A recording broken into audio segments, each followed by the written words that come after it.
Problems सगळ्यांच्या आयुष्यात येतात तेव्हा आपल्याकडे दोनच पर्याय असतात. एकतर त्यांचा सामना करायचा किंवा त्यापासून दूर पळायचं.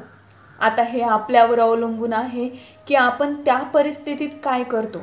आपण न घाबरता त्यांचा सामना केला तर आपण त्या समस्येतून बाहेर पडतो आणि त्यापासून पळालो तर आयुष्यभर त्या समस्येपासून पळत राहतो. मग या समस्यांचा सामना करून एक यशस्वी आयुष्य जगूया. या व्हिडिओमध्ये अशा काही गोष्टी बघूया ज्या अडचणीच्या वेळेस म्हणजेच तुम्ही समस्येमध्ये प्रॉब्लेम्समध्ये असताना तुम्हाला नक्की कामाला येतील आणि तुमचं आयुष्य बदलून जाईल. नंबर 1, आपले प्रॉब्लेम्स आपल्या समस्या या प्रत्येकाला सांगायच्या नाहीत. कुठल्याही समस्येमुळे आपण खचलो किंवा कमजोर पडलो तरी समोरच्याला तसे दाखवता कामा नये. आपण त्या समस्येचा सामना करायला हवा. लोकांसमोर प्रत्येक वेळेस आपल्या कमजोर बाजू बोलून दाखवायच्या नाहीत. समोरच्याला या गोष्टी कळता कामा नये की आपण समस्येमध्ये आहोत. रोज रोज आपले प्रॉब्लेम्स आपल्या समस्या सांगणाऱ्या लोकांपासून इतर लोक हे कायम दूर राहतात. ते विचार करतात की आता हा आला आणि त्याचं रोजचं रडगाणं रडणार आहे. या व्यतिरिक्त तुमचे एक मोठे नुकसान असं होईल की तुमच्या शत्रूंना कळेल की तुमच्या नेमक्या कमजोर बाजू कुठल्या आहेत आणि ते त्याचा फायदा उचलू शकतात आणि तुम्ही आणखीन मोठ्या समस्येमध्ये अडकू शकतात.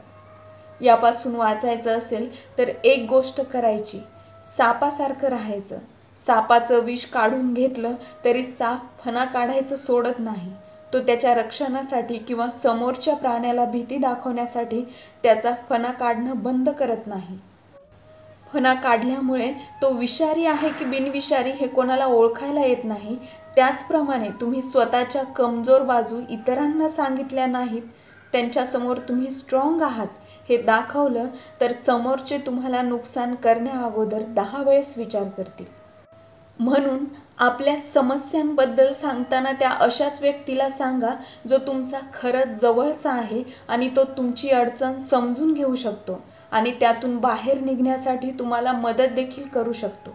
आणि मदत नाहीच करू शकला तरी तुमच्या प्रत्येक सुखदुःखात तुमच्या कठीण काळात तुमच्या सोबत असेल असा व्यक्ती. Number 2, have patience. संयम ठेवायला शिका. माणसाची ओळख ही त्याच्या वाईट काळामध्ये होत असते. वेळ चांगली चालू असेल तेव्हा प्रत्येक जण हा योग्य निर्णय घेत असतो, पण जेव्हा वेळ खराब चालू असते तेव्हाच त्या माणसाची खरी ओळख होते. वाईट काळातच त्याची कुशलता आणि त्याची योग्यता सिद्ध होत असते. वाईट काळात जो व्यक्ती योग्य निर्णय घेतो तोच व्यक्ती आयुष्यात यशस्वी होतो आणि योग्य निर्णय तोच व्यक्ती घेतो जो संयम ठेवू शकतो. याच गोष्टीला थोडं विस्ताराने समजून घेऊ. कुठलीही समस्या किंवा अडचण आली तर माणूस अगोदर काय करतो? माणूस अगोदर घाबरतो आणि घाबरलेला असताना डोक्यात नको ते विचार सुरू होतात. विचारांची गर्दी व्हायला सुरुवात होते आणि माणूस बऱ्याच वेळेस नको असलेले निर्णय अशा वेळेस घेऊन मोकळा होतो. उदाहरण द्यायचं झालं तर शाळेत किंवा कॉलेजमध्ये असताना परीक्षेच्या वेळेस आपला होणारा गोंधळ. परीक्षेची तारीख जसजशी जवळ येते तसतसं आपल्या मनात भीती निर्माण व्हायला सुरुवात होते आणि भीतीपोटी आपण सगळा सिलेबस वाचायला सुरुवात करतो आणि जे आपल्याला येत असतं त्यातही आपल्याला संशय निर्माण व्हायला सुरुवात होते. आणि हे सगळं होतं फक्त संयम गमावल्याने आणि परिणामी आपण परीक्षेत नापास होतो. जगातल्या कुठल्याही वैज्ञानिकांची उदाहरणे घेतली तर असे लक्षात येईल की त्यांना शोध लावायला काही तास, काही दिवस, काही महिने लागले नाही तर वर्ष लागले. शोध लावताना बऱ्याच वेळेस ते अयशस्वी झाले, पण तरीही त्यांनी संयम ठेवला म्हणून ते यशस्वी होऊ शकले. म्हणून समस्येच्या काळात ठेवलेला संयम तुम्हाला यशस्वी बनवू शकतो. नंबर 3, पॉझिटिव्हिटी, सकारात्मकता. प्रत्येकजण म्हणतो सकारात्मक विचार करा, नकारात्मक नाही. कुठलीही समस्या आली तरी सकारात्मक राहून त्यावर उपाय शोधा, पण सगळ्यात अगोदर हे माहीत असायला हवे की सकारात्मक विचार करणे म्हणजे नक्की काय करणे. सकारात्मक विचार काय आहे ते सांगण्या अगोदर सकारात्मक विचार म्हणजे कोणते विचार नाही हे अगोदर समजून घेऊ. नंबर 1, मी काही विचार करतोय आणि त्या विचारानुसारच सगळं काही घडून यायला हवं. हा विचार म्हणजे सकारात्मक विचार नाही. नंबर 2, सकारात्मक विचार हा देखील नाही की एखादी गोष्ट मला हवी आहे आणि ती मला मिळायलाच हवी आणि त्याबद्दल विचार केला तर ती मला मिळणारच आहे. नंबर 3, माझ्या आयुष्यात सगळं चांगलं होणार आहे आणि मी चांगला विचार केला तर चांगलंच घडणार आहे, वाईट काहीच घडणार नाही. हा देखील सकारात्मक विचार नाही. या तीनही गोष्टी या तुमच्या इच्छा आहेत. तुमचा सकारात्मक विचार नाही. तुमच्या इच्छा तुमच्या आशेचा एक भाग आहे, पण त्याचा वास्तविक आयुष्यासोबत काहीही संबंध नाही. जर कोणी म्हणत असेल सकारात्मक राहा, तर त्याचा हा अर्थ होत नाही की तुम्ही फक्त विचारांमध्ये सकारात्मक आहात आणि कृती काहीही करणार नाही.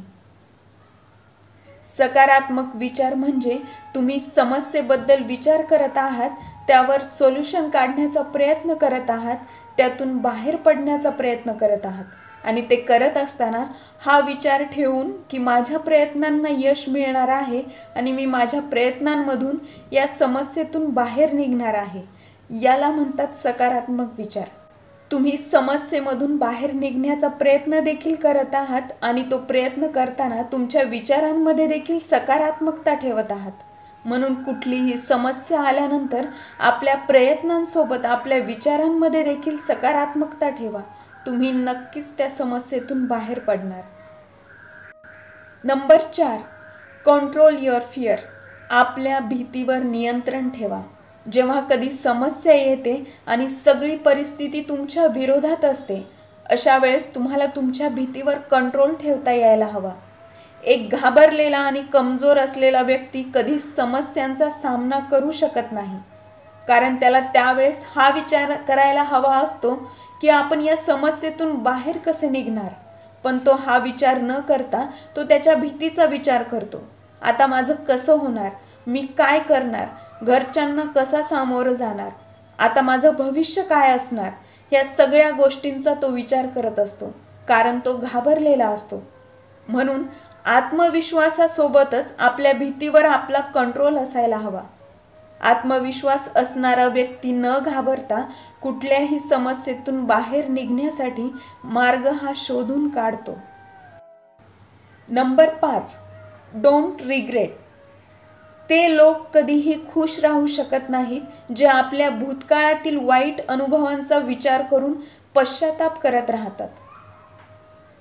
हे खरं आहे की अपयशाचा काळ हा माणसासाठी कठीण असतो, पण आपण नेहमी आपल्या भूतकाळाचा विचार करत राहणार तर आपण कधीच आपलं भविष्य चांगलं करू शकणार नाही. म्हणून नेहमी वर्तमान काळात जगायला शिका. भूतकाळाचा विचार करून भूतकाळामध्ये जगून कोणाच्या हाती काहीही लागत नाही, फक्त तुमचा वेळ वाया जातो. हे होते ते 5 मुद्दे जे तुम्हाला तुमच्या समस्येच्या काळामध्ये लक्षात ठेवायचे आहेत. व्हिडिओ आवडला असेल तर चॅनलला लाईक, शेअर आणि सबस्क्राईब करायला विसरू नका.